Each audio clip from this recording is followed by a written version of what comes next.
Red wine എന്ന cinema വളരെ ഞങ്ങൾ ആദ്യം സബ്ജക്റ്റ് തീരുമാനിച്ചതിന് ശേഷം സബ്ജക്റ്റ് എന്താണെന്ന് എല്ലാം ഔട്ട്ലൈൻ കഴിഞ്ഞതിന് ശേഷം അതിലേക്ക് ഓരോ ക്യാരക്ടേഴ്സും നമ്മൾ പ്ലേസ് ചെയ്യുന്നു.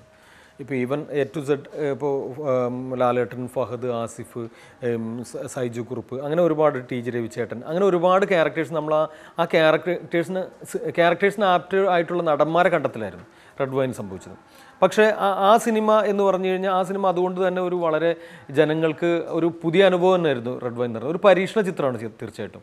ഇപ്പോൾ നമ്മുടെ സിനിമകൾ മാറിയിട്ട് ഇങ്ങനെ സ്ഥിരം റൂട്ടുകളിൽ നിന്ന് വളരെ വിഭിന്നമായിട്ടൊരു ഒരു പുതിയ വഴി ഉണ്ടാക്കിയൊരു സിനിമയാണ്. അതുകൊണ്ട് പലർക്കും അത് പെട്ടെന്ന് ഡൈജസ്റ്റ് ചെയ്യാൻ കുറച്ച് ബുദ്ധിമുട്ടുണ്ടായിരുന്നു. കാരണം ഇതല്ലല്ലോ, കാരണം ഒരു സിനിമയെ സംബന്ധിച്ചിടത്തോളം ഒരു ആദ്യമേ ക്ലൈമാക്സ് റിവീൽ ചെയ്യുക, ആരാണ് കൊന്നതെന്ന് പറയാം, ആ കൊന്നതിന് ശേഷം അയാളുടെ അന്വേഷണത്തിൽ നിന്ന് എങ്ങനെയാണ് കൊന്നത്, എന്തിനാണ് കൊന്നത് എന്നുള്ളൊരു അന്വേഷണമാണത്. ഒരു അന്വേഷണ സിനിമയല്ല സത്യത്തിൽ അതൊരു 3 ജീവിതങ്ങളായിരുന്നു. ഒരു മരിച്ചവൻ, കൊന്നവൻ, അത് അന്വേഷിക്കുന്ന 3 പേരുടെ ഒരു വ്യക്തി ജീവിതത്തിലൂടെ കടന്ന് നോക്കിട്ടായിരുന്നു. പിന്നെ അയാളുടെ കുറേ ഇല്യൂസിനേഷനൊക്കെ ഉണ്ട്. അപ്പോൾ അതൊക്കെ വന്നപ്പോഴും ഇത് നമ്മൾ കണ്ടു പരിചയിച്ചുള്ള സാധനങ്ങളല്ല. എന്നാൽ ഹോളിവുഡിലും അല്ലെങ്കിൽ ഈ ഇപ്പോൾ ഹിന്ദിയിൽ പോലും തലാഷ് പോലുള്ള സിനിമകൾ അത് ഷൂട്ടിൻ്റെ ആ സമയത്താണ് ഞങ്ങൾ ഏകദേശം ഒരുമിച്ചാണ് റിലീസായത്. അവിടെയൊക്കെ അത് ആ രീതിയിൽ അക്സെപ്റ്റ് ചെയ്ത സിനിമകളാണ്. നമ്മുടെ പ്രേക്ഷകർ ആ സമയത്ത് ഇത് ഇവിടെ നമ്മൾ കണ്ടിട്ടുള്ളതല്ല, അതൊരു പുതിയ സിനിമയായിട്ട് തന്നെ കണ്ടു. അപ്പോൾ തിയേറ്ററിലേക്ക് കയറാനൊരു അകൽച്ച ഉണ്ടായിരുന്നു. പിന്നീട് ചാനലുകളിലൊക്കെ വന്നപ്പോൾ വളരെ സജീവമായിട്ട് ഈ സിനിമയെക്കുറിച്ച് നിങ്ങളുടെ ഒരു ഭയങ്കര വർക്കായിരുന്നു, അത് എക്സലൻറ്റ് ഡയറക്ഷൻ, അല്ലെങ്കിൽ ഒരു സ്റ്റോറി നറേഷൻ, അല്ലെങ്കിൽ വളരെ കണ്ടൻറ്റുള്ള സിനിമ എന്നുള്ള രീതിയിൽ ചർച്ച ചെയ്യപ്പെട്ട സിനിമയാണ്. അപ്പോഴും ഞാൻ ഒരു കാര്യത്തിൽ വളരെയധികം, കാരണം അത്രയും ഒരു എഫേർട്ട് എടുത്തിട്ട് സിനിമ സക്സസ് ആയിരുന്നു. പക്ഷേ എന്നാൽ പോലും ഞാൻ ഒരു ഉദ്ദേശിച്ച രീതിയിൽ, കാരണം അതൊരു അങ്ങനെ ആ ഒരു രീതിയിൽ പോരായിരുന്നു ആ സിനിമ ചർച്ച ചെയ്യപ്പെടുന്നത് ഇപ്പോഴും വിശ്വസിക്കുന്ന ആളാണ്. കാരണം അത് അത്ര വേണ്ട രീതിയിൽ അത് കൺസിഡർ ചെയ്തില്ല എന്നൊരു തോന്നൽ എനിക്ക് ഭയങ്കരമായിട്ടുണ്ട്. കാരണം അപ്പോൾ എനിക്ക് തോന്നിയെന്ന് പറഞ്ഞു കഴിഞ്ഞാൽ ജനങ്ങൾക്ക് വേണ്ടത് പിന്നീട് ജനങ്ങൾ അക്സെപ്റ്റ് ചെയ്തു. ഇപ്പോൾ ചാനലിൽ എന്നെ വിളിച്ചിട്ട് അവിടുന്ന് ചാനൽ കാണിച്ചുകൊണ്ടിരിക്കുമ്പോൾ അവരെന്നെ വിളിച്ച് പറയുന്നത് എപ്പോഴും ആ സിനിമ എല്ലാ ആഴ്ചയിലും ഈ റെഡ് വൈൻ വരുന്നുണ്ട്. അപ്പോൾ അവർ പറയുന്ന പറഞ്ഞാൽ വളരെയധികം എൻക്വയറീസ് വരുന്നുണ്ട്, അതുകൊണ്ട് തന്നെയാണ് ഇടുന്നത്, അല്ല സലാമായതുകൊണ്ടല്ല എന്നോട് പറഞ്ഞൊരു കാര്യമാണ്. അപ്പോൾ അത്തരമൊരു സിനിമ വന്നതിന് ശേഷം ഞാൻ ആലോചിച്ചു, പിന്നെ വേറൊരു കാര്യം കൂടെ ഉണ്ട്. ഒരു സിനിമയുടെ അതേ രീതിയിൽ എനിക്കൊരു അടുത്ത സിനിമ ചെയ്യാൻ എനിക്ക് ആഗ്രഹമില്ല. ഇപ്പം ഞാനൊരു കുറച്ചും കൂടെ കലാമൂല്യമുള്ള അല്ലെങ്കിൽ വളരെയധികം സീരിയസ് ആയിട്ടുള്ള സിനിമ ചെയ്തു. അടുത്ത സിനിമ തീർച്ചയായിട്ടും അതേ ഒരു ട്രാക്കിൽ തന്നെ പോയി കഴിഞ്ഞാൽ ഇത് മറ്റേ സിനിമയോട് സാമ്യം ഉണ്ടെന്നേ പറയുള്ളൂ. അപ്പം ഞാൻ ആലോചിച്ചെന്ന് പറഞ്ഞാൽ ഈ അടുത്ത സിനിമ കുറച്ചും കൂടെ ജനങ്ങളിലേക്ക് അവരുടെ അടുത്തെത്തി നിൽക്കുന്നൊരു സിനിമ, അവർക്ക് പരിചയമുള്ള അല്ലെങ്കിൽ അവരാഗ്രഹിക്കുന്നൊരു സിനിമ, അതായിരിക്കണം കൊടുക്കേണ്ടത്. അത് ആ ഒരു രീതിയിൽ തന്നെ ഒരു മാസ് എലമെൻറ്റുകൾ മുഴുവൻ ചേർത്ത് ഒരു സബ്ജക്റ്റ് ഉണ്ടാക്കിയിട്ട് ആ സബ്ജക്റ്റ് ഉണ്ടാക്കുന്നതിനേക്കാൾ ഉപരി അത് തീർച്ചയായിട്ടും ഒരു മമ്മൂക്കായെ മാത്രം മുന്നിൽ കണ്ടുകൊണ്ട് സൃഷ്ടിച്ച ഒരു കഥാപാത്രമാണ് മംഗ്ലീഷിലെ മാലിക് ബായ് എന്ന് പറയുന്നത്. ആദ്യം മാലിക് ബായ് ഉണ്ടായി, ആ മാലിക് ബായ് അത് മമ്മൂക്കായെ കണ്ടുകൊണ്ട് തന്നെ മാലിക് ബായ് ഉണ്ടായി. എന്നിട്ട് ബാക്കിയുള്ള കഥാപാത്രങ്ങൾ നമ്മൾ തിരഞ്ഞെടുത്തു. പക്ഷേ മാലിക് ബായ് എന്ന് പറയുന്നതിന് ഓപ്ഷൻ എന്ന് പറയുന്നത് മമ്മൂക്കായെ കണ്ട് മമ്മൂക്കായുടെ മാനറിസങ്ങളും മമ്മൂക്കായുടെ സ്റ്റാർഡവും പൂർണ്ണമായിട്ട് ഉപയോഗിച്ചിട്ട് സൃഷ്ടിച്ച പാത്ര സൃഷ്ടിയാണ് മംഗ്ലീഷ്. അതുകൊണ്ട് തന്നെ ഈ ഒരു റൂട്ട് എന്ന് പറയുന്നത് മംഗ്ലീഷിൽ നിന്നുള്ള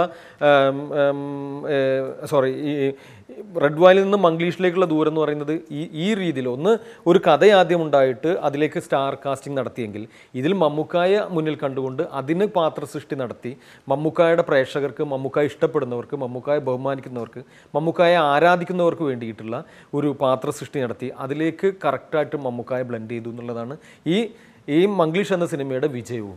അത് ആളുകൾ ആ ഒരു രീതിയിലുള്ള ഒരു അത് പരീക്ഷണം എന്ന് പറയാൻ പറ്റില്ല, അത് വളരെ ഈസി വേ ആണെന്നിട്ട് എനിക്ക് തോന്നുന്നത്. കാരണം മറ്റേതൊരു പരീക്ഷണമായിരുന്നു, ഇതൊരു വളരെ കൊമേഴ്ഷ്യലി എലമെൻറ്റുകൾ മുഴുവൻ ചേർത്തുകൊണ്ട് ഫാമിലിക്ക് തിയേറ്ററിലിരുന്ന് നമ്മളെല്ലാം ഫാമിലിയായിട്ട് കാണാൻ ആഗ്രഹിക്കുന്ന, എന്നാൽ ഒരു ആരാധകൻ എന്നുള്ള രീതിയിൽ നമുക്ക് ഒരു ഊർജ്ജം തരുന്ന അത്തരത്തിലുള്ള ഒരു സിനിമ സൃഷ്ടിക്കാനുള്ളൊരു ശ്രമമായിരുന്നു. ആ ശ്രമത്തിൽ അത് തീർച്ചയായിട്ടും വിജയിച്ചിട്ടുണ്ട്. അല്ല, എനിക്ക് എൻ്റെ സിനിമയിൽ എനിക്കൊരു ഭാഗ്യമായിട്ട് തോന്നുന്നു പറഞ്ഞു കഴിഞ്ഞാൽ കഴിഞ്ഞ സിനിമയിൽ എനിക്ക് സ്ട്രഗിളിങ് അങ്ങനെ വന്നിട്ടില്ല. കാരണം ഇപ്പം ഞാൻ 10-12 വർഷമായിട്ടും ഇൻഡസ്ട്രിയിൽ 13 വർഷത്തോളമായി ഞാൻ ഇൻഡസ്ട്രിയിലുള്ള ഒരാളാണ്. അപ്പോൾ ആ ഒരു രീതിയിൽ എനിക്ക് കുറേ സുഹൃത്തുക്കളുണ്ട് സിനിമയിൽ. അപ്പോൾ ഞങ്ങൾ ഒരു ഇപ്പോൾ റെഡ് വൈൻ ഉണ്ടാവുന്ന സമയത്ത് ആളുകൾ ചർച്ച ചെയ്തപ്പെട്ടിരുന്ന ഇപ്പോൾ എൻ്റെ സുഹൃത്തുക്കളായിട്ടുള്ള ഡയറക്ടേഴ്സ് തമാശയായിട്ട് പറയുന്നൊരു കാര്യമുണ്ട്.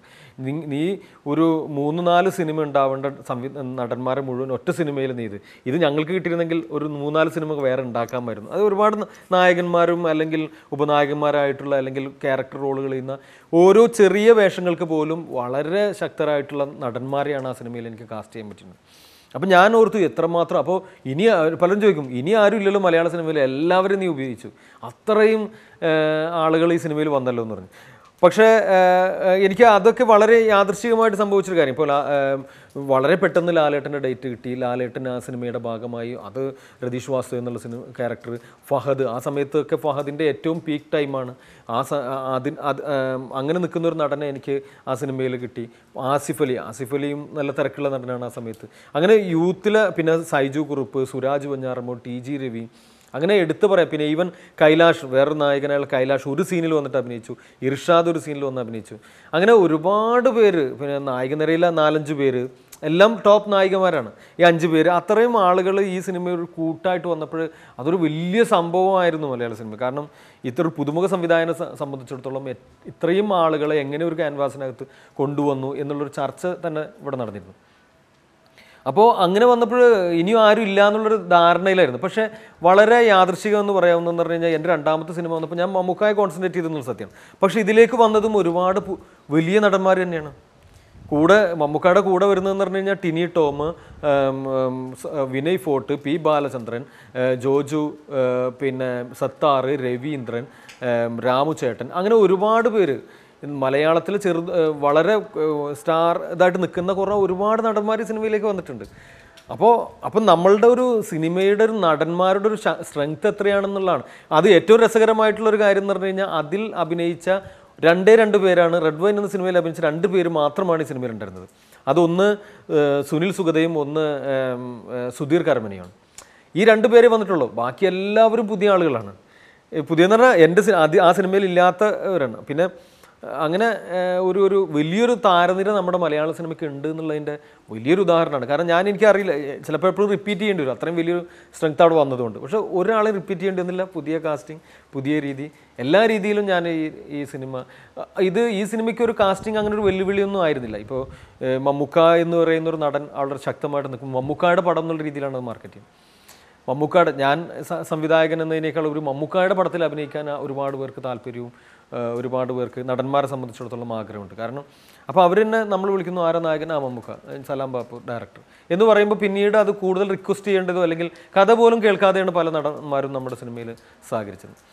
അതൊക്കെ അവർ നമ്മളോടുള്ള വിശ്വാസവും മമ്മൂക്കായുള്ള ഒരു ബഹുമാനവും കൊണ്ട് തന്നെയാണ്.